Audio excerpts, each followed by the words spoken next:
dikasih menang. Biasanya kan kayak gitu ya, dikasih menang, dia kayak tergiur tuh. Tapi kan kalau kayak gitu nggak menang terus. Terus ujung-ujungnya pinjol. Handphone, semua TV habis, sampai saya ditagih-tagih utang. Korban dari judi online, suami saya sendiri. Karena ini semua menyesatkan. Bercerai Bu, tapi saya melihat anak karena orang tua saya Bu. Saya juga minta maaf Ibu Bapak bahwa dari kantor kami kemudian ada yang terlibat. Sedihnya luar biasa. Menteri Komunikasi dan Digital Mutia Hafiz mengklaim 11 pegawai yang terseret kasus judi online bukan pejabat strategis eselon 1 atau 2 di kementeriannya. Ia mengaku masih menunggu hasil pendalaman dari pihak kepolisian terhadap 11 pegawai yang diduga terlibat kasus judi online. Kini Mutia menyebut ke-11 pegawai itu sudah dinonaktifkan. Mereka untuk sementara akan diberhentikan sebagai PNS jika surat penahanan resmi dikeluarkan dari polisi. Ia menjelaskan Kemenkom Digi belum bisa memberhentikan atau memecat secara tetap. Hal itu bisa dilakukan apabila sudah ada keputusan bersifat inkrah lewat pengadilan. Di samping itu, Mutia menyebut dari 11 pegawai yang terlibat itu bisa jadi akan bertambah. Bergantung pendalaman dan proses penyelidikan polisi, Mutia mengingatkan judi online melibatkan semua kelompok masyarakat dari kelas bawah hingga atas termasuk lembaga, komunitas, dan organisasi sekalipun.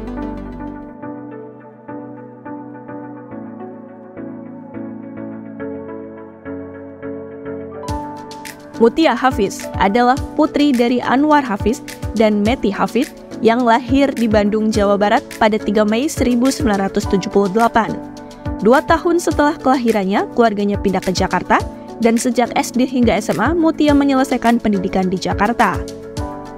Jauh sebelum terjun ke dunia politik dan pemerintahan, Mutia menjalani karir sebagai jurnalis di Metro TV pada tahun 2001 hingga 2008 selepas menamatkan gelar sarjana dari Universitas New South Wales, Australia. Selama 7 tahun berprofesi sebagai jurnalis, Mutia mendapatkan penghargaan Elizabeth O'Neill dari pemerintah Australia. Setelah menyelesaikan kuliahnya di Australia, Mutia memutuskan untuk kembali ke tanah air Indonesia dan menjadi reporter di Metro TV. Dalam menjalani tugas jurnalistik, ia banyak mengalami perlakuan yang mengerikan. Pada tahun 2005, ia diutus oleh atasannya untuk meliput pemilu di Irak bersama dengan satu juru kamera, Budianto. Ternyata kepergiannya ke Irak saat itu membuahkan sebuah cerita yang sulit dilupakan oleh dirinya dan Budianto. Ia sempat diculik dan disandra oleh sekelompok tentara muhajirin bersenjata di Irak dan ditahan selama 3 hari dalam keadaan selamat. Pada tahun 2007, ia membuat buku yang ia tulis sendiri, yaitu 168 Jam Dalam Sandra dan memoir jurnalis Indonesia yang disandra di Irak.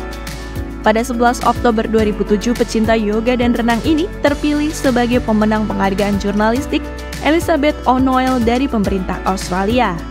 Setelah 7 tahun mengabdi di bidang jurnalistik, Mutia menikah pada umur 31 dengan Avian Endi Putra Tumengkol, seorang pemimpin redaksi Waspada Online. Namun tali percintaan mereka harus putus setahun kemudian.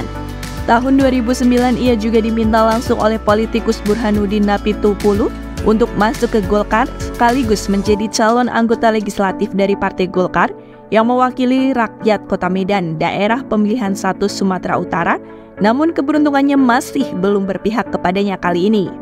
Gagal masuk ke DPR Senayan, Mutia maju ikut pesta pilkada di Binjai.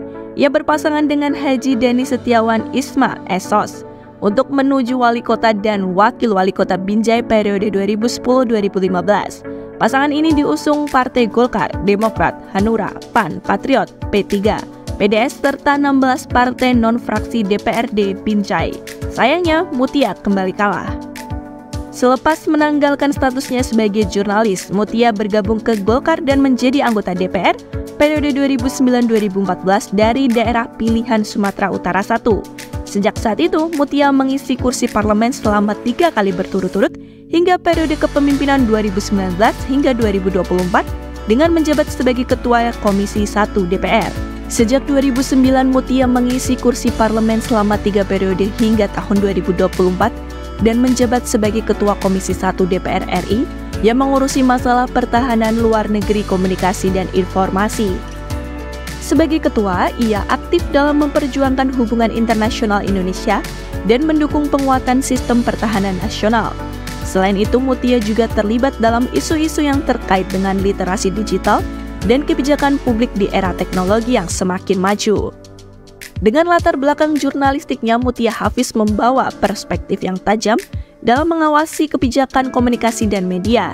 Ia sering mengedepankan pentingnya transparansi dan akuntabilitas pemerintah terhadap masyarakat. Dalam DPR, Mutia menempatkan posisi strategis sebagai Ketua Anggota Komisi 1 yang menangani isu-isu luar negeri, pertahanan, komunikasi, dan informasi. Keahliannya dalam bidang komunikasi membuatnya dipercaya untuk membidangi berbagai kebijakan komunikasi, termasuk peran strategis dalam pembentukan Undang-Undang tentang Informasi dan Transaksi Elektronik atau Undang-Undang ITE. Di kalangan rekan-rekan sejawat, Mutia dikenal sebagai sosok yang gigih, berprinsip, dan berdedikasi tinggi dalam menjalankan tugasnya sebagai wakil rakyat. Melalui peran dan pengaruhnya, Mutia telah memberikan kontribusi dalam memperjuangkan hak-hak masyarakat dan kebijakan-kebijakan yang berfokus pada kemajuan Indonesia di bidang keamanan, komunikasi, dan hubungan luar negeri.